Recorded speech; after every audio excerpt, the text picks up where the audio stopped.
प्रिय दर्शकों नमस्कार। दोस्तों, आज हम बच्चों के भविष्य से संबंधित एक चर्चा कर रहे हैं, क्योंकि हर एक माँ बाप का एक सपना होता है कि बच्चे पढ़ लिख कर अपने पैरों पे खड़े हों और एक अच्छे इंसान बने। और ये माता पिता का कर्तव्य भी है और धर्म भी है। उसके लिए हमें एक सही मार्ग की ज़रूरत होती है, एक सही मार्गदर्शन की ज़रूरत होती है। और वो मैं आज आपके सामने सामाजिक तौर पर जनरल चर्चाओं पे आधारित, वेदों पे, उपनिषदों पे और ग्रहों पे आधारित सभी का कंक्लूज़न लेकर आया हूँ। और मुझे पूरी उम्मीद है कि हर एक इंसान को इसका फ़ायदा मिलेगा और बच्चे जो इस देश का भविष्य हैं उनको इसका ज़रूर फ़ायदा मिलेगा और वो अच्छे इंसान बनेंगे।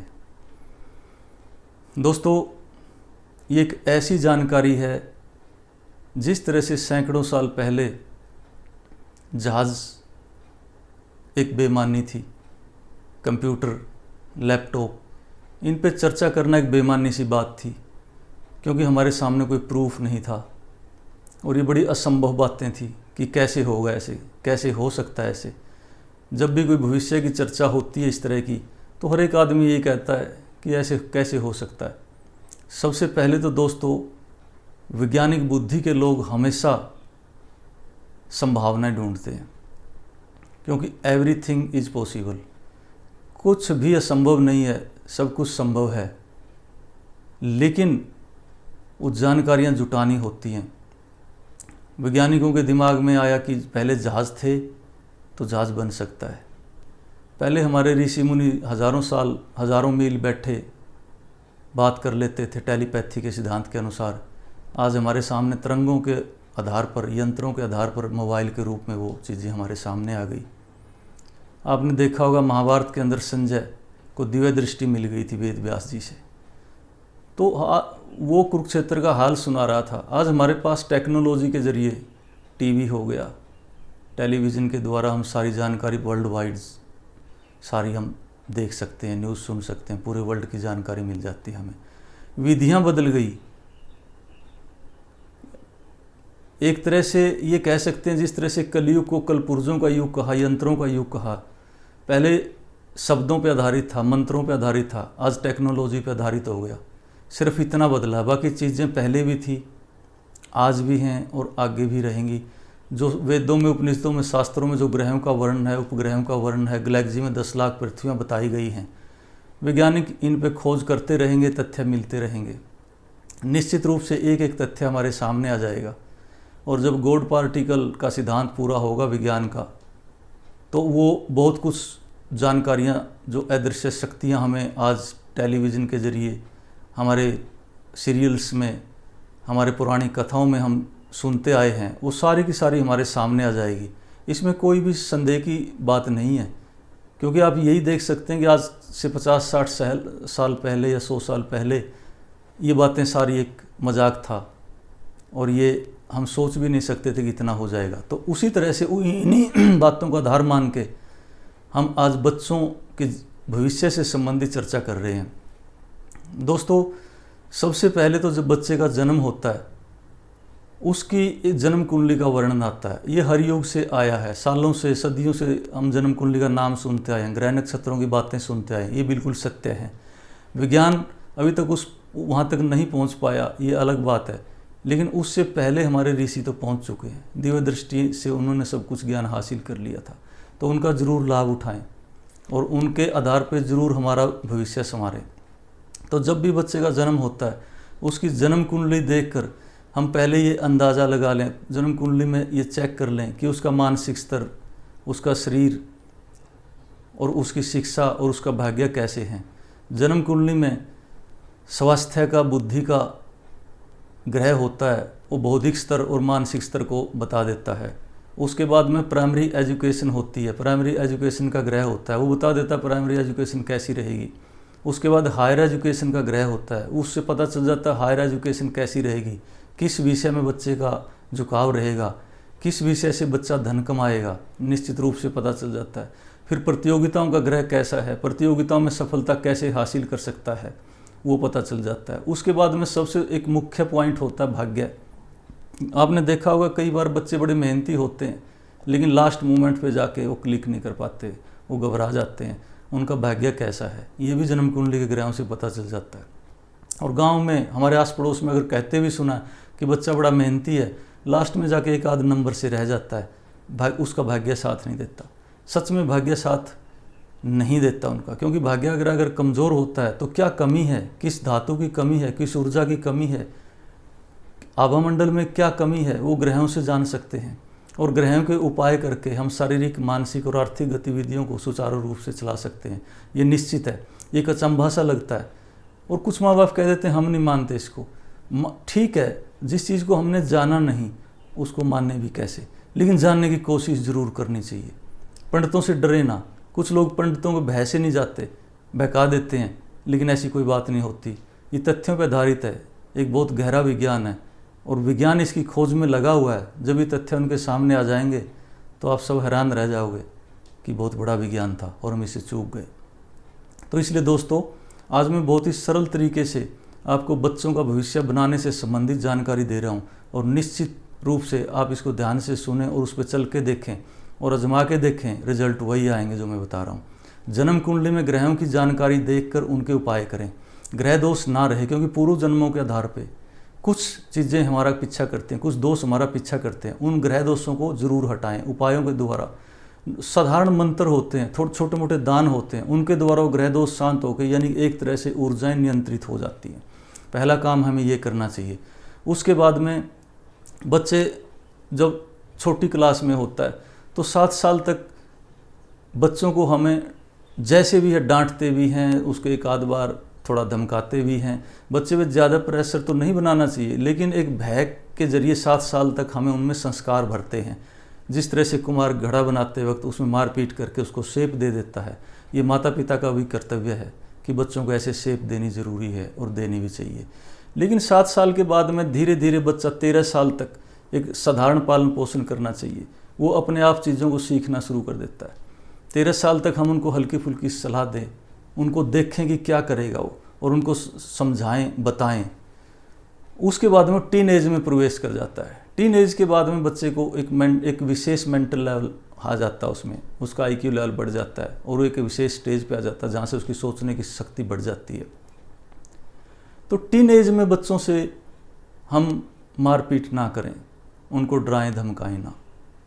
उनका ये चेक कर लें कि किस फील्ड में उनका ज़्यादा झुकाव है, और वो जन्म कुंडली से पता चल जाता है। जन्म कुंडली से ये पता चल जाता है कि कौन से व्यवसाय से उसको लाभ होगा, कौन सी शिक्षा उसको देनी चाहिए।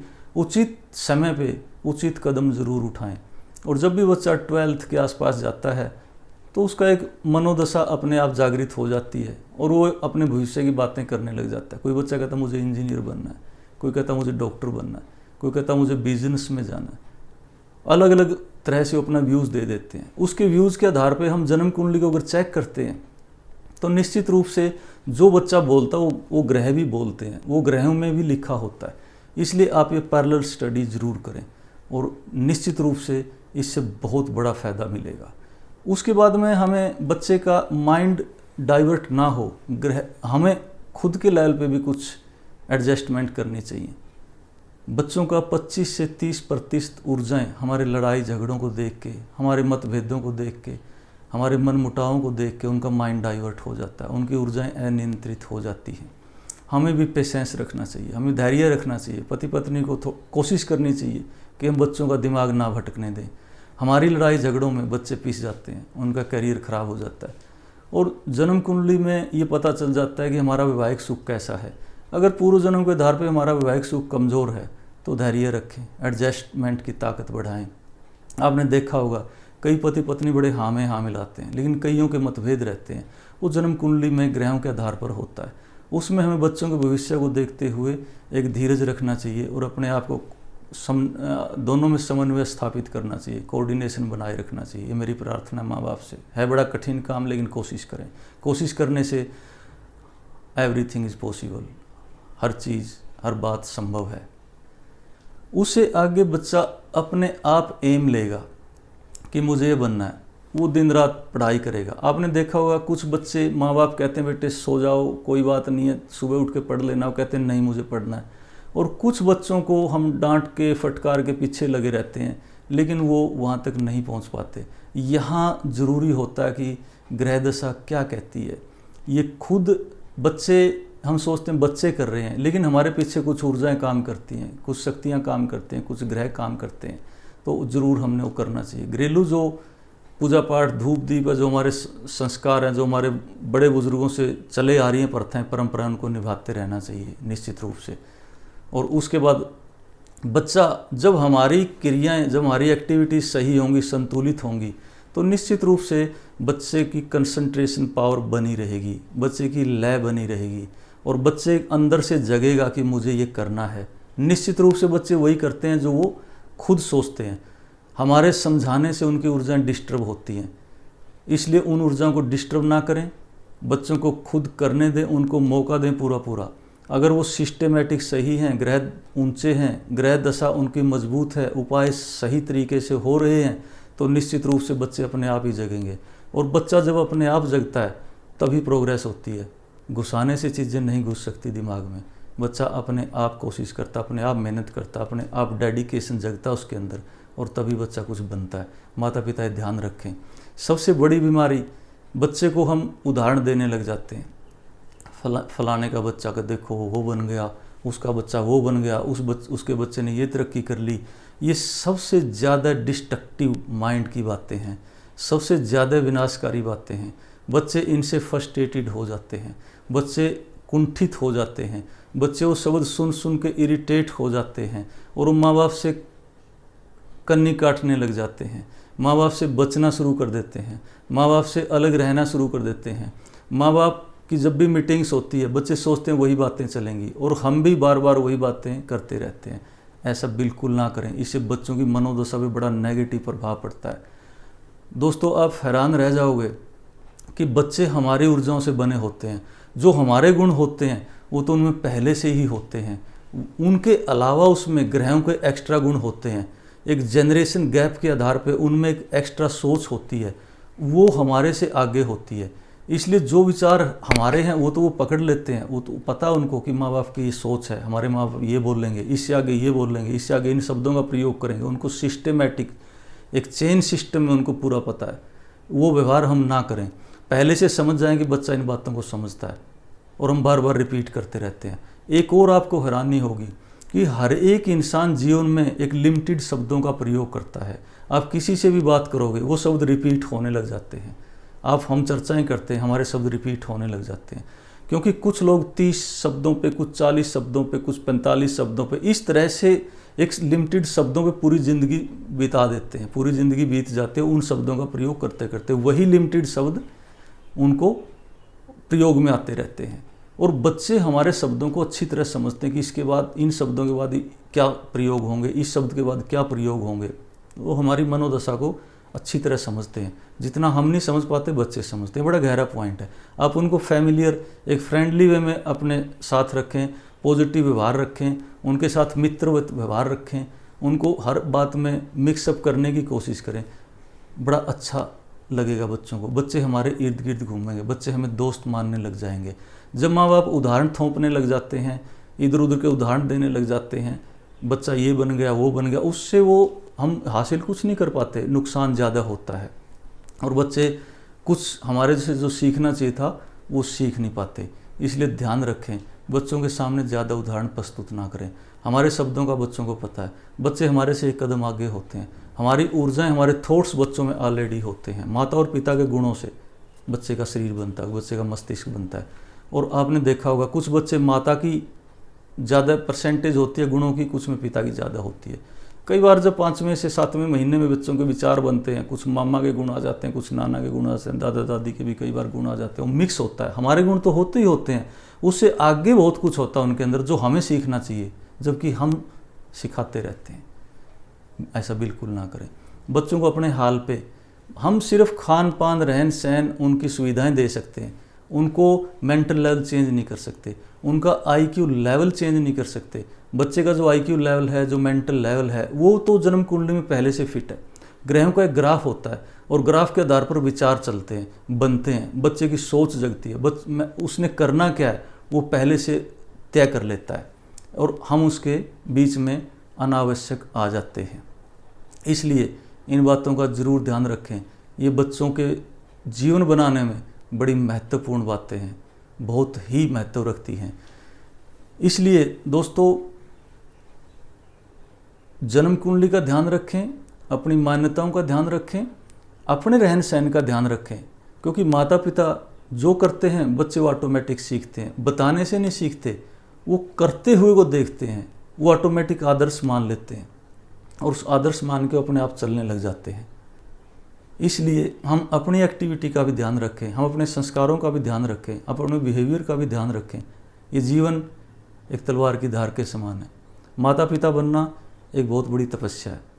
हम जो तपस्या करेंगे बच्चों में वो गुण ऑटोमेटिक चलते रहते हैं, क्योंकि हमारी ऊर्जा उनको घेरे रहती है। बच्चा विदेश में हो, चाहे देश में हो, चाहे हॉस्टल में हो, लेकिन हमारे संस्कार, हमारी ऊर्जाएं उनके पीछा करती रहती हैं, वो इधर उधर डिस्टर्ब नहीं होने देती। इसलिए परमात्मा में विश्वास रख के, परमपिता परमात्मा को साक्षी मान के बच्चे के बारे में हम कामना कर सकते हैं, कर्म कर सकते हैं। हम बच्चा अपने कर्म करेगा, परमात्मा से ना तो कोई फल को छीन सकता और ना छीन पाएंगे हम। इसलिए आज जो बातें मैंने बताई हैं उन पे ज़रूर अमल करें और आप इसका रिजल्ट चेक कर सकते हैं। एक बच्चे का पालन पोषण मेरे बताए अनुसार करें और एक बच्चे का पालन पोषण अपने अनुसार करें। कौन सा बच्चा की जीत होगी वो आप खुद समझ जाएंगे। ये गहरा विषय है। मैंने भगवान की कृपा से इस पे बड़ा शोध किया है, सालों साल अध्ययन किया है, ज्योतिष शास्त्र, वेद, उपनिषद शास्त्र रेगुलर पढ़ने की कोशिश की है मैंने। मेरा इंटरेस्ट था इस फील्ड में, तो मैंने जो इसका फल पाया, मैंने जो देखा कि जन जन के तक पहुंचाने का विषय है, तो मैं आज ये कोशिश कर रहा हूं और आप सब लोगों के आशीर्वाद से मैं आप तक ये शब्द पहुंचा रहा हूं। ये जानकारियां जुटा के शास्त्रों से, वेदों से, उपनिषदों से आप तक पहुंचा रहा हूं और मैं पहुंचाता रहूँगा। इसलिए दोस्तों, बच्चों को तनाव ना दें, बच्चों की ऊर्जाएं डिस्टर्ब ना करें, बच्चों को उदाहरण ना दें और बच्चों की कुंडली में जो लिखा है उस पर चलने दें उनको। जिस तरह से अंगूठे का निशान आज तक किसी का भी मैच नहीं हुआ, उसी तरह से जन्म कुंडली में किसी के ग्रह आज तक मैच नहीं हुए, ना होंगे, ना भूतो ना भविष्यति। ये हमारे ऋषियों ने कहा है कि जन्म कुंडली के ग्रह सबके अलग अलग आएंगे जब तक ये सृष्टि रहेगी। और उन्होंने उदाहरण भी दे दिया कि अंगूठे का निशान, आँखों की पुतलियाँ, उंगलियों के निशान किसी के मैच नहीं होंगे, ना हुए हैं। ये साइंस भी कहती है, शास्त्रों में तो पहले से वर्णित है ही। और जो शास्त्रों में बहुत कुछ वर्णित है वो साइंस अभी पकड़ नहीं पाई। उससे पहले हम शास्त्र पढ़ के जो जानकारी आपको दे रहे हैं, ये आप अपने लिए एक वरदान है, हमारे ऋषियों का दिया हुआ एक वरदान है। इसे ग्रहण करें, इस पे चलें और बच्चों से जो उम्मीद हम करेंगे वो बिल्कुल परिपूर्ण होंगी और उन बिल्कुल फलदायी होंगी ये बातें, और बच्चे अपने भविष्य में बिल्कुल तरक्की करेंगे। जो वो अंदर से बनना चाहते हैं उनको बनने दें, वो पूरी तरह से डेडिकेट होकर अपनी पढ़ाई करेंगे और ज़रूर वो उस मुकाम तक पहुंचेंगे। दोस्तों, आज हम यहीं पे विराम देते हैं, क्योंकि चर्चाएं बहुत लंबी चौड़ी हैं, शब्दों की भरमार है, लेकिन हम सार रूप में आपसे प्रार्थना करते हैं कि आप इस पर अमल करें और अपने बच्चों का भविष्य बनाएं और बच्चे इस देश का भविष्य बनेंगे। जय हिंद।